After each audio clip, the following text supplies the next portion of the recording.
नमस्कार साथियों, युवा स्टडी मंच पर आपका स्वागत है। आज हम लेकर आए आपके लिए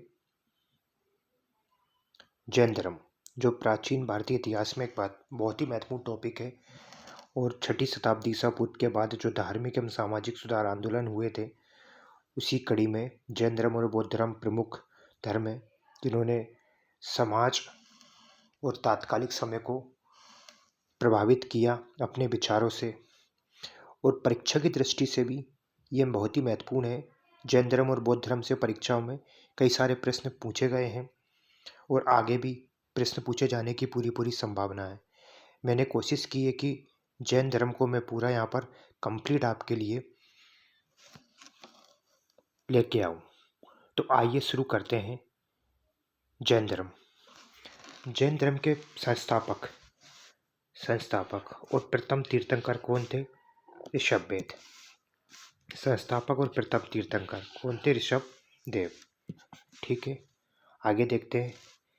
23वें तीर्थंकर पार्श्वनाथ कहाँ के थे? काशी के इक्ष्वाकु वंश के राजा अश्वसेन के पुत्र थे। किसके पुत्र थे? अश्वसेन के।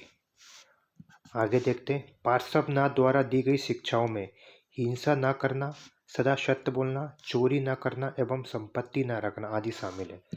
पार्श्वनाथ ने 4 शिक्षाएं बताई थी: हिंसा न करना, अहिंसा, सदा सत्य बोलना, चोरी न करना, संपत्ति न रखना आदि। और 5वीं शिक्षा इसमें महावीर स्वामी ने जोड़ी थी, वो था ब्रह्मचर्य। ठीक है, आगे देखते हैं। जैन धर्म के 24वें एवं अंतिम तीर्थंकर कौन थे? महावीर स्वामी। ठीक है, आगे देखते हैं।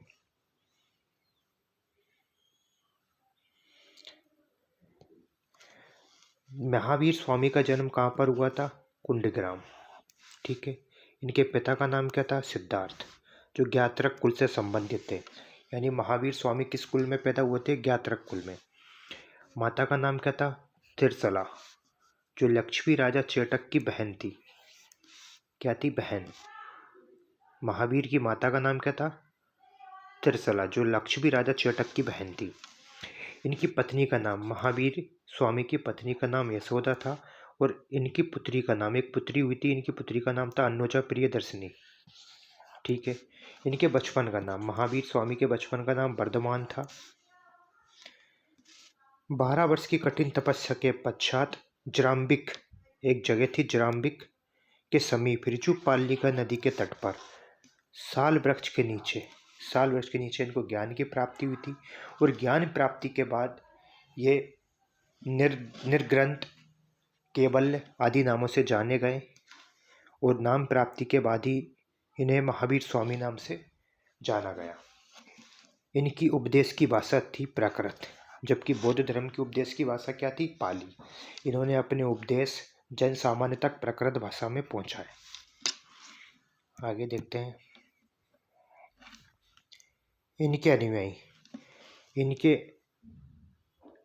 अनुयायियों को निर्ग्रंथ कहा गया।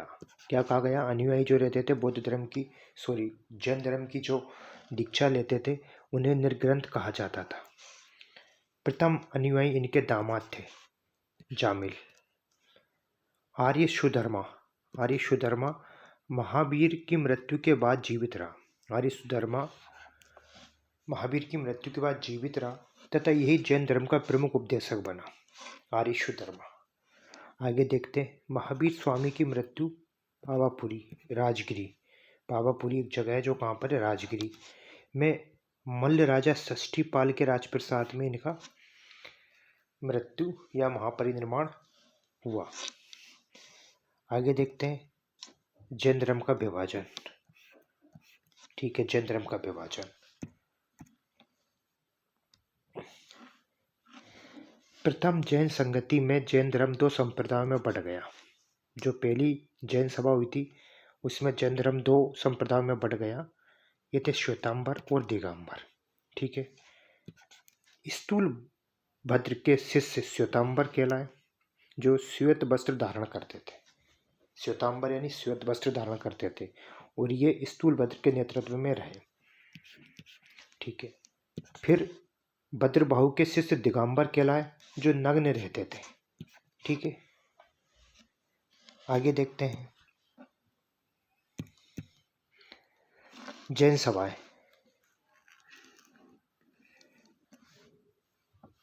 जैन संगीतियाँ। ठीक है दोस्तों, 2 जैन सभाएं हुई थी। पहली हुई थी 300 ईसा पूर्व। कहाँ पर? पाटलिपुत्र। इसके अध्यक्ष कौन थे? स्थूलभद्र। इसमें क्या हुआ था? बिखरे एवं लुप्त ग्रंथों का संचयन, 12 अंकों का संकलन, 2 संप्रदाय श्वेतांबर और दिगंबर में विभाजन। यानी प्रथम जैन सभा में ये काम हुए थे। 12 अंकों का संकलन, 2 संप्रदाय श्वेतांबर और दिगंबर में विभाजन। और द्वितीय जैन सभा 6ठी शताब्दी ईसा पूर्व में हुई थी। ये कहाँ पर हुई थी? बल्लभी, गुजरात में। और किसके अध्यक्षता में हुई थी? क्षमा श्रवण की अध्यक्षता में हुई थी।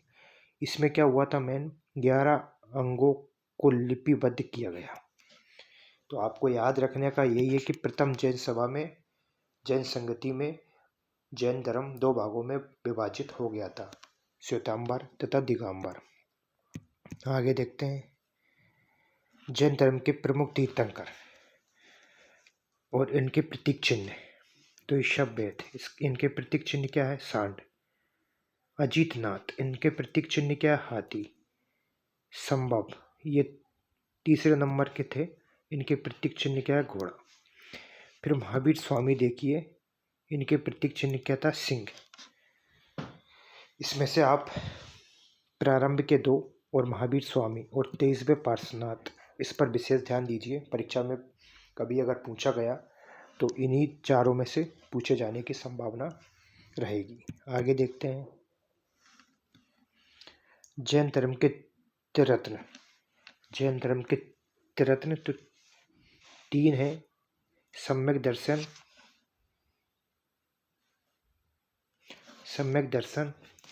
सम्यक ज्ञान, सम्यक आचरण।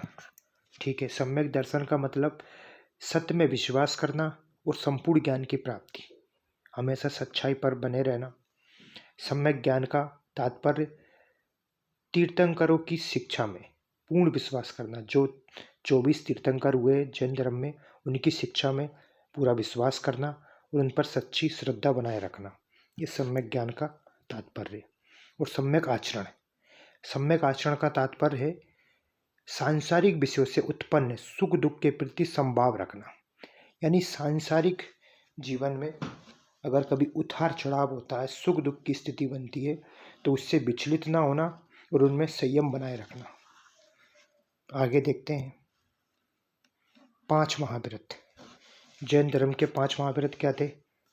अहिंसा, यानी जीव मात्र के प्रति बुरा ना विचारना और ना बुरा करना, यह अहिंसा। जैन धर्म में अहिंसा पर बहुत ज़्यादा जोर दिया है और इसी को देखते हुए जैन धर्म में जैन मुनियों ने या तीर्थंकरों ने कृषि कार्य करने हेतु भी मना की गई है, क्योंकि कृषि कार्य में कई जीव, हल चलाने के दौरान कई जीवों की मृत्यु हो जाती है। तो इसलिए अहिंसा पर इन्होंने बहुत ज़्यादा जोर दिया है।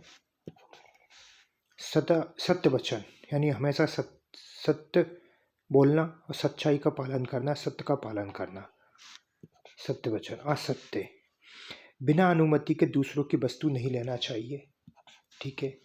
अपरिग्रह, आवश्यकता से अधिक, यानी अपरिग्रह आवश्यकता से अधिक पाने की इच्छा न रखना तथा अधिक धन संचय न करना, यानी जरूरत जितनी है उतना ही संग्रह करना। ब्रह्मचार्य, ब्रह्मचार्य का मतलब विषय वासनाओं का त्याग करना और संयमित जीवन व्यतीत करना।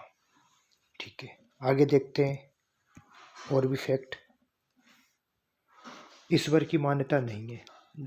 बौद्ध धर्म में भी ईश्वर की मान्यता नहीं है और जैन धर्म में भी ईश्वर की मान्यता नहीं है, यानी ईश्वर को ये नकारते हैं। आत्मा की मान्यता, जैन धर्म में आत्मा की मान्यता है, यानी आत्मा को माना गया है, जबकि बौद्ध धर्म में आत्मा को नहीं माना गया। आत्मा की मान्यता बौद्ध धर्म में नहीं है। जैन धर्म को मानने वाले राजाओं में कौन कौन थे? उदयन, नंद राजा, चंद्रगुप्त मौर्य, कलिंग राजा खारवेल, राष्ट्रकूट राजा अमोघवर्ष, चंदेल शासक। इन राजाओं ने अपने शासनकाल के दौरान जैन धर्म को माना और प्रचार प्रसार किया। आगे देखते हैं। मौर्य उत्तर युग यानी मौर्य काल के बाद मथुरा जैन धर्म का प्रमुख केंद्र बना। मथुरा जैन धर्म का प्रमुख केंद्र बना और मथुरा कला का संबंध भी जैन धर्म से ही है। भद्रबाहु द्वारा रचित कल्पसूत्र में जैन तीर्थंकरों की जीवनी की चर्चा गई है।